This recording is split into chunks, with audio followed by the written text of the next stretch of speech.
Hello, everybody. I hope everyone is healthy and safe.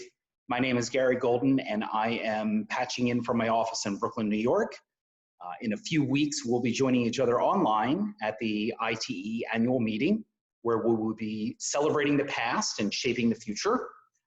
As a professional futurist, my job is to help organizations better anticipate and lead change.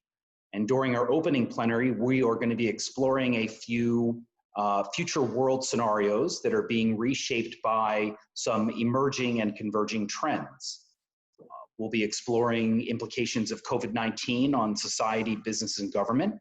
We'll be looking at equity issues for communities that use our transportation networks.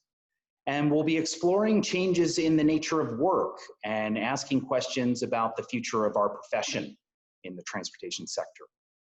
So for this brief introduction, I wanted to introduce a concept that is used by professional futurists to help their clients better understand long-term change.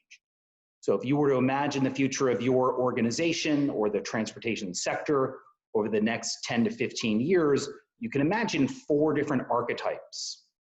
So the first is what we refer to as continued growth.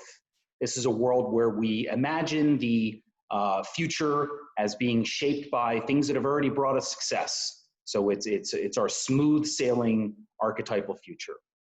The second future is what we call disciplined or constrained. This is where we look out over the next 10 years and imagine that we'll still continue to do what we do today, but there'll be stronger headwinds, stricter regulations, and less resources to accomplish those goals. So you can think about the organizations in the coal industry, they are facing a constrained future. Or a few years ago when Microsoft saw its future as being constrained as mobile operating systems took away their primary source of revenue in Windows. The third archetypal future is what we call transformed. This is where you look out and you say, as an organization or a sector, what we do will be completely different. So a classic example is IBM, which has evolved from being a hardware company to software and now solutions. Or you can imagine a transformed past, present, and future for intelligence agencies during the Cold War dynamics versus after, pre-September 11th versus after. The operating environment for these agencies was transformed. And then the final future is what we call decline collapse. This is where we look out as an organization or a sector and embrace this idea of a managed decline. And I like to imagine the CEOs of Nokia, BlackBerry, and Motorola sitting in a hotel suite in Las Vegas in 2008, asking themselves, what does Google and Apple know about the phone business?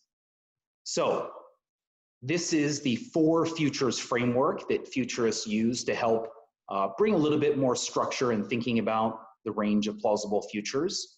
Our challenge to you is to be able to describe the 4 futures for both your professional capacity, what are 4 futures for the role that you play within the industry, and then what are the 4 futures that you might describe for the future of your organization or the transportation sector as a whole.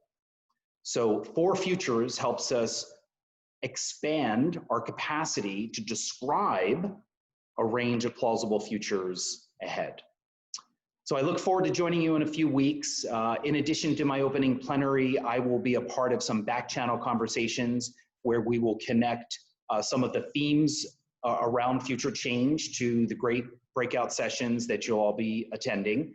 So you will be able to continue this conversation about the future of our profession and the future of transportation networks experiences throughout the entire annual meeting. So I look forward to meeting everybody online, and until then, please be safe and healthy, and wish you all the best. Thank you.